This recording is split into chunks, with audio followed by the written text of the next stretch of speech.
Hey guys, it is Christy and welcome to my first ScrawlrBox unboxing, and this is for the month of May or so, I believe. I'm sorry about the lighting. The sun's about to start setting and it's getting dark, but I just wanted to do this, and I'll film the rest of this another day if I have to, but I'm so curious. I just need to know what's inside. I can't be patient any longer, so I'm just gonna open it now. Also, oh my goodness, look at my nails. I don't mean to flex or brag on y'all's, but it was very hard to do this, and I think they turned out really nice, these little daisies. And I love the color green. It reminds me of all my beautiful plants, so I had to do that. Sorry about the tangent. Let me open up the box and see what's inside.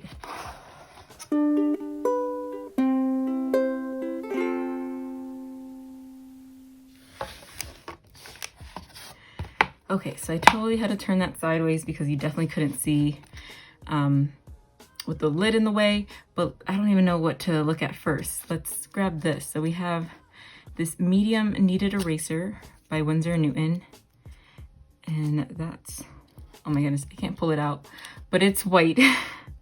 And that's exciting. I really like kneaded erasers, so having another one is always a good thing. Let me do that. And then here is the menu with all of the supplies for May, and I'll just put that to the side as well. And these are interesting. I don't know if these are all the same. No, it looks like they're all a little bit different. So we have these two, Rembrandt. Oh, I think these are, okay, so like this is white pastel. So I think these are chalk pencils. Okay, chalk pencils. Interesting. Now, I'm not a big fan of pastels or chalk. I think they're very messy, but I do like these colors. I think it's going to be interesting to do something with anyways. I'm such a fan of just trying out new things, so I don't really mind that. And then we have this other Rembrandt pencil. Okay, this is a colorless blending pencil. Makes sense because there's not a color name on it. Okay. I actually have no idea how to use chalk pencils or like how to best get like effects. So I'll definitely have to do a little bit of research into that. But the next we have this, which is a two-sided pencil with this light side and this pink side. I'm not going to pretend I know what any of these are, so I'm just going to read it right off the thing. This is a Perfection Eraser Pencil, perfect for fine detail erasing and sharpen like a normal pencil. It's great for precision erasing. Okay, so it's like a pencil, but it's actually used more for like erasing, or I think adding like highlights. Very interesting. And then we have this, which I can tell you is a charcoal pencil. It's very thick, which is nice. So yeah, so these are nice. These look like good colors for skin tones, and I'm a big fan of drawing people, so that's not a problem at all. And then this, oh, and this is like eco packaging, so I know we can recycle that. I really like good packaging. I really like being conscious of the environment, so that's nice. And they just look like just Q-tips for blending. And then here, oh, I assume all of these were in this bag, but this bag was open, but that's not a problem at all. We have this candy, which looks just like charcoal, so that's funny. It kind of goes with the theme. And a new sharpener. Okay, so it says it's the Kuhn Magnesium. Okay, and it looks like we have a few art supplies that were made in Germany. This was also made in Germany, so that's nice. We have a nice little German thing going on. I wonder if the candy is also from Germany, but I guess we'll never know because it does not say here at all. And then we have this wrapped up. Oh, okay. Before I make a huge mess, we have some charcoal sticks. And I actually own a few charcoal sticks that I have to the side. I've had them for so many years, but I never got rid of them, but I've also never used them. So we'll see if I can get some good use out of this. I would like to see, of course, when I do the challenge and kind of use all the materials, I'll just use these. But I wonder if in the future, when I do my watercolor paintings, if I'll be able to incorporate this into the mix, or any of these into the mix. So that's something that I'm gonna keep in mind. And then here is the sticker, which is really nice and a really good size. And I love that black, so that's lovely. And then we have a Scrawler Zine for this month, which I guess is just a magazine. This also doesn't tell me where the candy's from, but of course I was very curious about that. So here's a little booklet of everything, which I'll probably definitely look at just to see if it gives me any ideas of how to use these. Okay, and here's the print of the month. It is just a beautiful charcoal portrait, and it looks super realistic. It looks like a photograph, honestly. And it is by Phoebe Cripps. So if you can see, that's just her information there. But that's this side as well. And then I almost thought that said Chris, and I got really excited because I was like, that's my name. Oh, okay. So in the box, they just gave us gray tone paper, and they're pretty thick slices. Like, this is nice, thick paper. So I like that. And that's fun. I never really work with toned paper. I usually work with white paper because, again, I work mostly in watercolors, so you can only add colors, you can't really take away. But for this, I know it's all about kind of using lighter and darker to make things, so really excited. I think I'm going to kind of do something a lot more portrait-y, maybe a bust of some sort, unless I change my mind, of course. And so that is all that's in the box, and the challenge for this month is Carbon Heroes. I think I have a few ideas with this. Also, one last thing before I start sketching ideas, I just wanted to say this is the May box. I know this video is coming out in June. I actually got this box in June. I really just started ordering this really late into May. I think I ordered it probably around the 8th or 10th, around that time. So I know it took a little bit longer for them to ship out. And of course, with everything going on, it probably just took a little bit longer to actually get to my house, but that's not a problem. I'll probably get 2 of these in June. So I might be putting up 2 videos, but again, this is all from May and all the stuff of the May box. Hey guys, so I am back and it's a lot more brighter and I'm a lot more wiser. I did end up reading the zine or the zine, however you pronounce it, and our feature artist gave us a lot of tips on how to use the supplies together and what some of them does. So now I feel more confident about going into this and using supplies that I've never really used before. Also, before we go into any of the swatches or the final piece, I did want to let you know about that candy because I don't know why, but I really just wanted to know if it was German or not. It isn't. It is actually from England. And the taste of it, it was pretty much peppermint, just peppermint all the way through, a hard candy. And in the center, it was this toffee butterscotch stickiness. And it wasn't a lot of that. It was like a little bit of that. I feel like the butterscotch was like a little bit more overwhelmed by the peppermint, but that's totally fine. It was good nonetheless, and definitely didn't taste as I thought it would taste, being that the colors look like charcoal. So now let's go into the swatching. And in that black tissue paper that I didn't show you guys before, it came with these sticks, and unfortunately they were both broken, but that's totally fine. I understand that in transit these things are very light, so I can imagine they're very easy to break. And these are the charcoal sticks. So let's swatch these first. The last thing that was in the tissue paper was this compressed charcoal block. And I did read about it and I learned that this is good for adding very dark, very black areas since it is compressed charcoal, that it isn't good to go into a portrait or a picture with this in the beginning. This is something you kind of want to leave towards the end to get those dark things because it's a bit harder to lift, and it is so dark that you don't want to smudge around and lose details in your image. Oh yeah, it definitely looks a lot darker than those already. Okay, next is our charcoal pencil, which I imagine will do the bulk of the sketching process with this. Okay, so from the design, I know that these were pretty much given to us to add a bit more color and just not make this piece completely monochromatic. I am curious to see how I will include these into the mix, just because, I mean, the white one I think I know, but for this one, I think it'll be weird to work with black and then also have this shade. But of course, only time will tell how I end up going about it. Also, these materials are very like scratchy on the paper. I don't know why, but I expect it to kind of go on like smooth. I guess more like oil pastels, but they are more chalky as their names would suggest. Next is our colorless blender. And as its name would suggest, it is colorless. Let's see if I can blend these two together.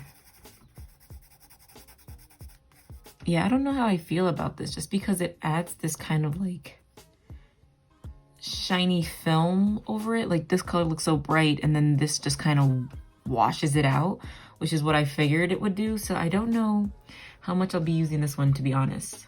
Okay, and last we have our eraser pencil. So let's just see how this, oh. Okay, so when they said eraser pencil, I thought it was more like a colored pencil that just kind of added this whitish color or this pinkish color to kind of go on top of everything else. But if you can see, I can like bend this. This is literally an eraser. Like it's the same as your pink erasers.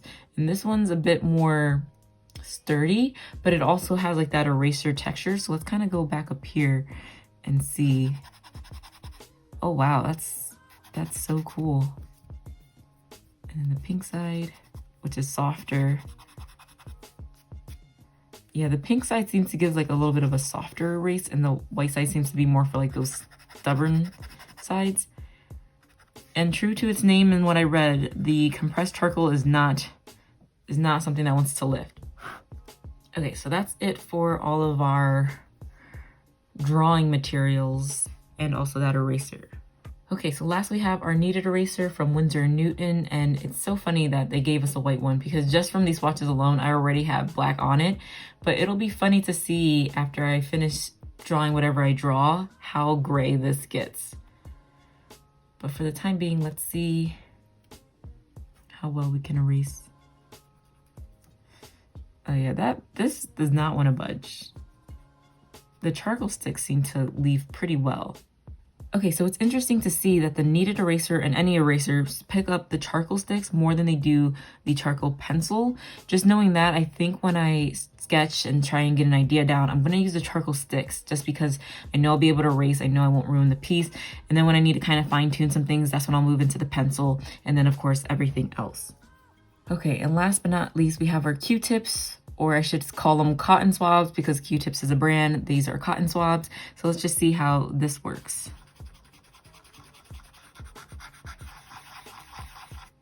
It looks like our charcoal sticks also blend out a lot smoother. This one was a bit rough. These even seemed a bit rough, but I think these were a bit smoother than that.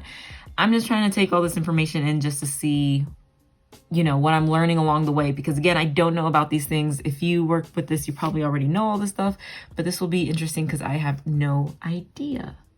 And I'm also going to cheat a little bit. I found this really old blending stump that I had lying around, so I just want to use this because since it has a nice thin point, I know I'll be able to get some fine details and shade in some hard to reach areas. But without further ado, let's get on to the final piece. I also have a scrap piece of paper. I know that with charcoals, things get messy really fast, so this is just gonna be something to place my palm on so I don't mess up everything else. Okay, so I'm actually going to be doing a self-portrait, and I have the image that I'm kind of going to try and copy off to the side here. I just decided to do myself just because I didn't want to take the time to look for somebody, see how they were posing. I just thought, you know what, since I don't know these products, since this is probably going to come out horribly, let me just do myself because no one can get mad if I look terrible. But people can get mad if I make them look terrible. So we'll go ahead and we'll just use me as my reference.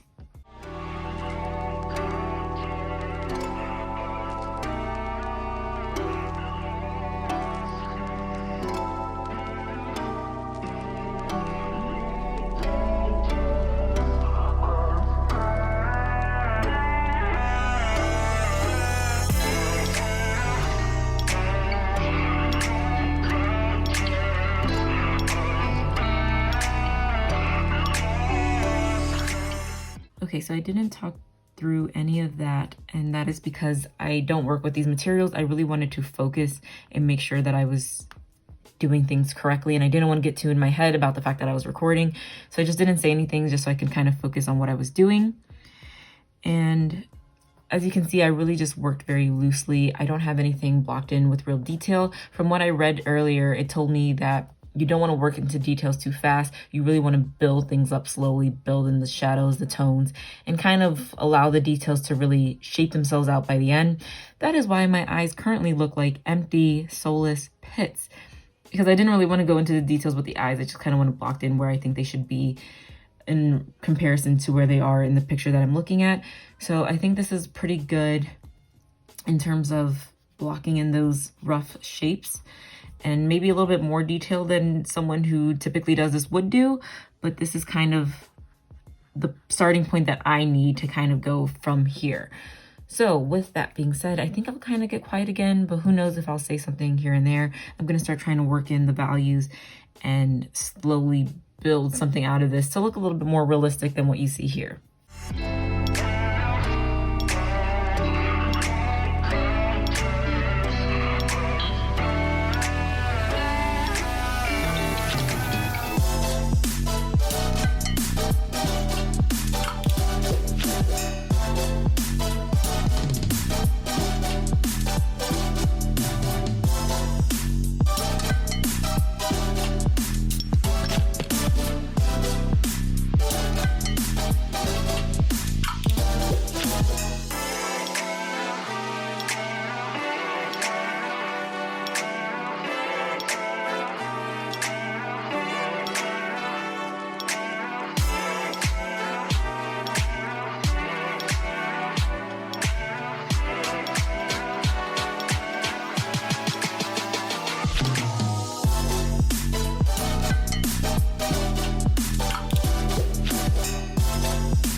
Okay guys, I think I'm going to stop this portrait here.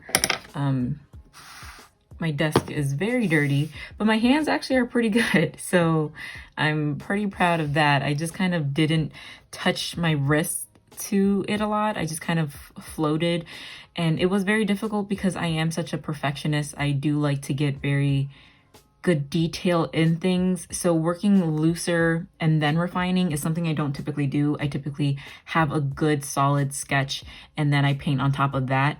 But this was nice because I do feel like it helped me loosen up my hand a bit and not care so much about being rigid or solid about things, but just kind of letting the piece develop with each passing layer, if that makes any sense. So as you can see, I have both of the pieces here. This is on Snapchat. This was just a filter, so definitely I don't look this this soft glowy all the time.